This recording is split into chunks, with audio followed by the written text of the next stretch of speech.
welcome Ms. Aarti Rajaratnam today to our school, Chitrakoota. We are really privileged to have you, ma'am, here. Welcome.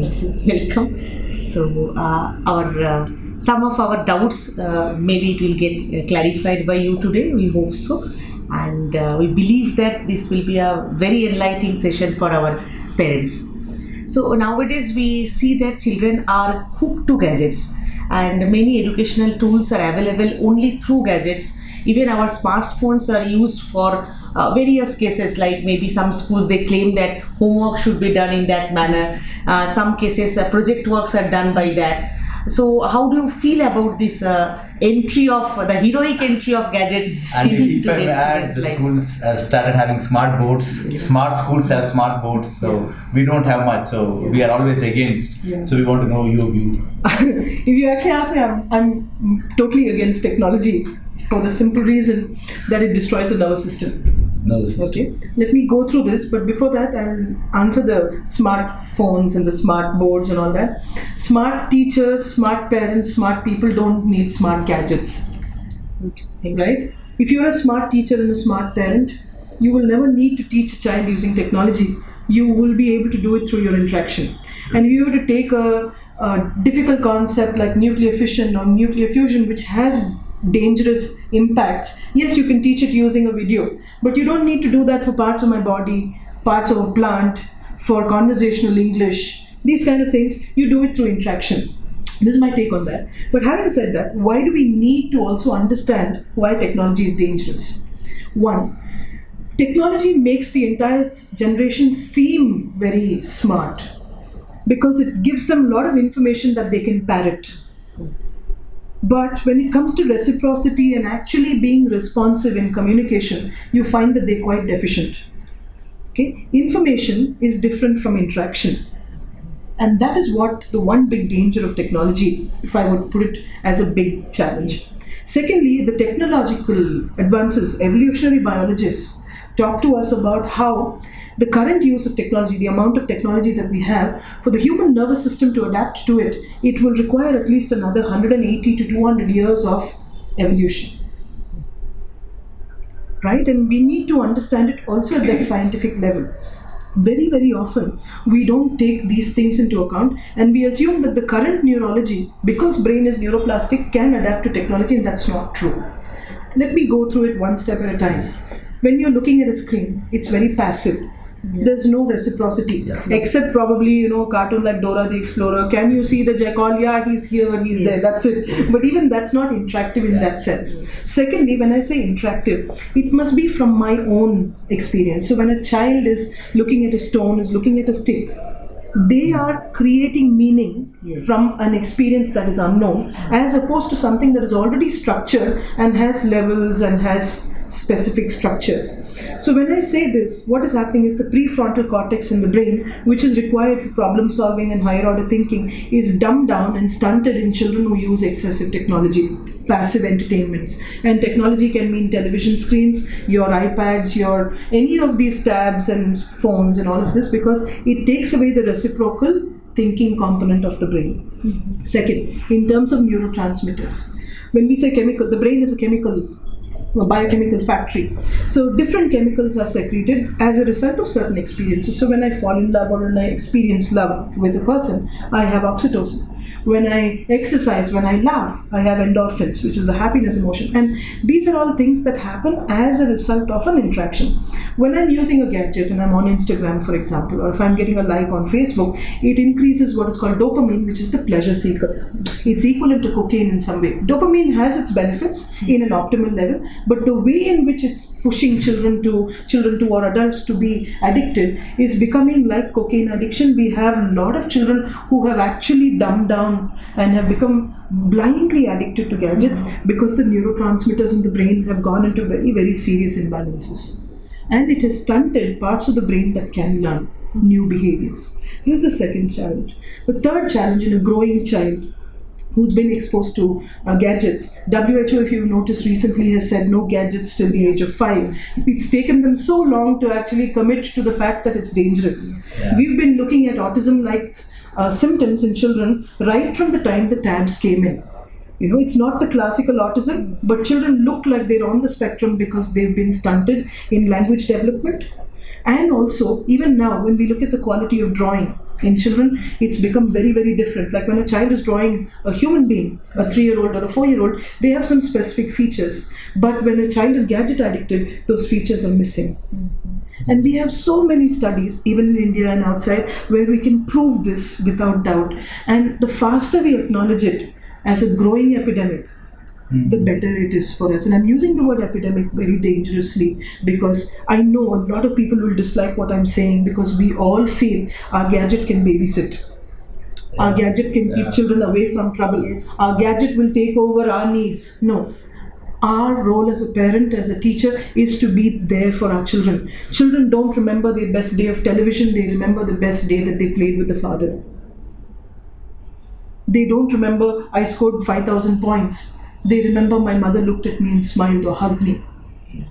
You cannot at any point reduce the value of human interaction. And that the gadgets have done. The other area where it's very dangerous for young children especially, when you're looking at a gadget, you have what is called an ocular lock. Oculo is the eye muscles. So the eyes lock in one place. The moment this happens, this is actually the survival experience, where when an animal was being attacked by a predator, it would have an ocular lock on the one that's attacking, just to be sure that it can escape. So when that happens, it cuts out all the other senses. And we've noticed children who have ocular lock, the auditory sense is cut off. They do not respond to the mother who's calling. They do not learn new words, and they do not have sentence level communication.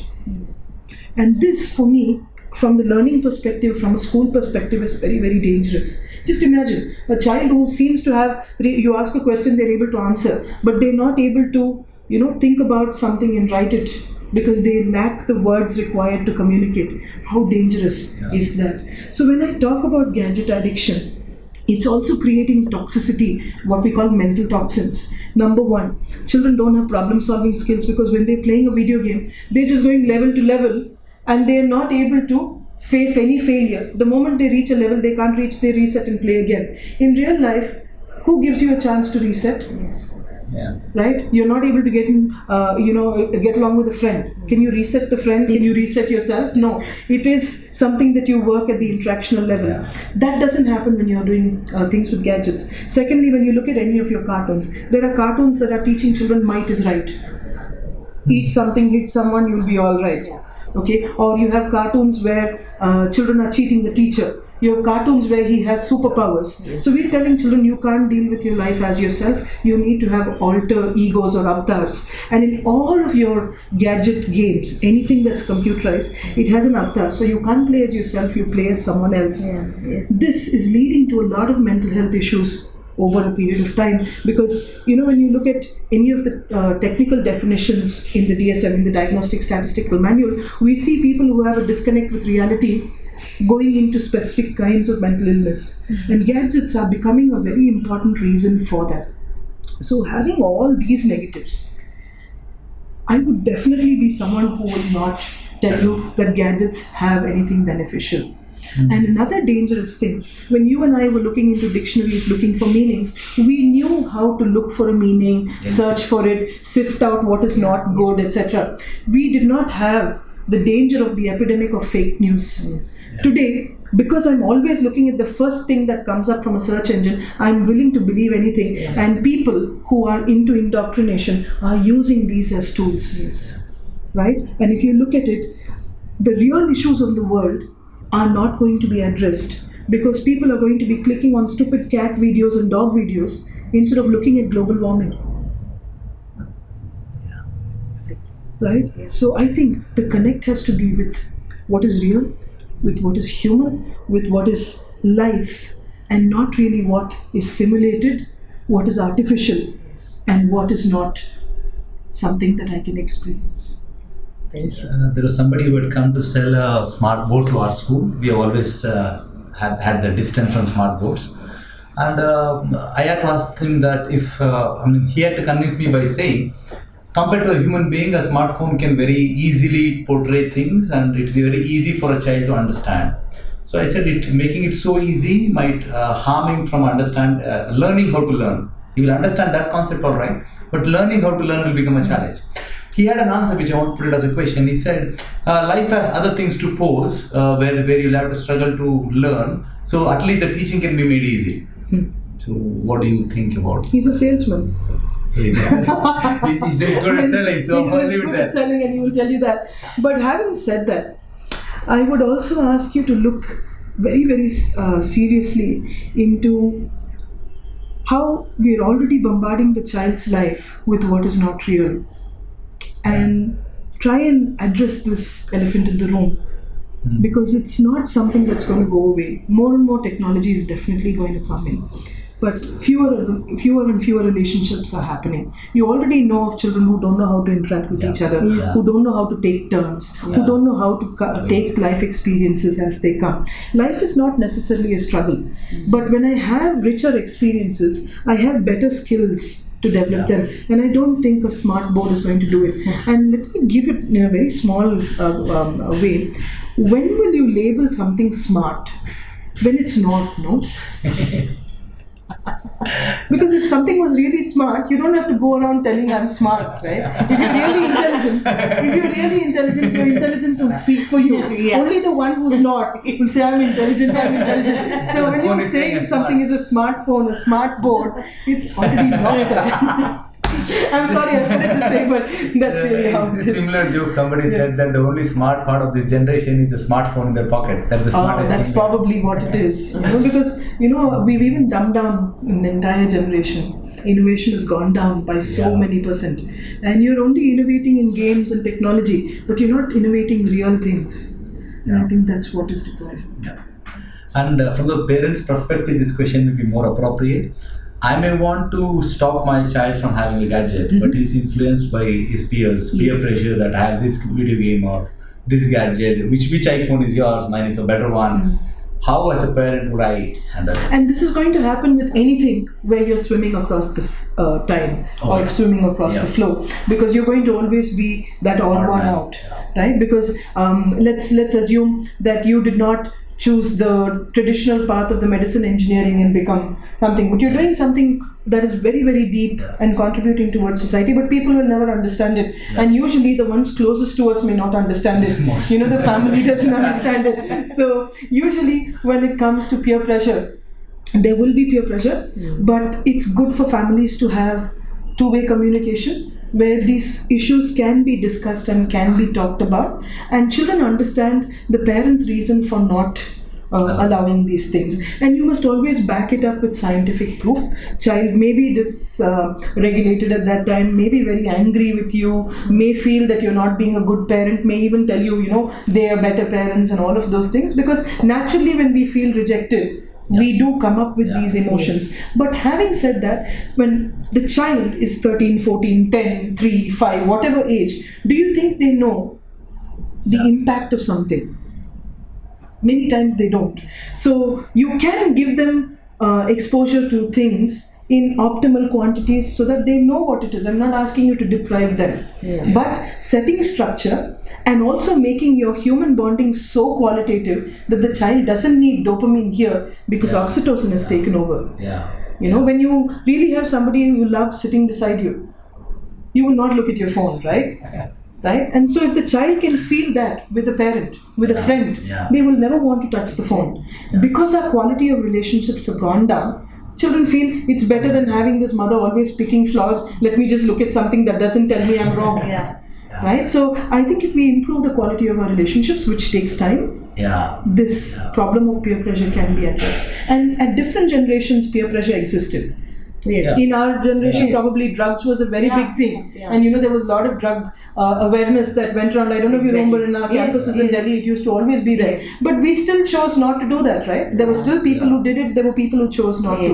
And that has to come from the quality of relationships at home. I agree with explaining the ill effect would have a good impact. I had a workshop with a 6th standard student last year for about 2 weeks, trying to explain them very clearly the ill effect of gadgets. And I know that it was more like a movement in that class where they detested and they wrote on their phones that you are my slave, I am not your slave, and they pushed it away. So we as teachers and we as parents are yet so far, touchwood, that powerful to influence them Yes, we beyond can. it yet. We can. So there's definitely a ray of hope to do it. It's not Yes. that we are hand-tied or something Yes. like that. Beautiful. I mean, in the same lines of gadgets, there are movies which are modeling it very wrongly.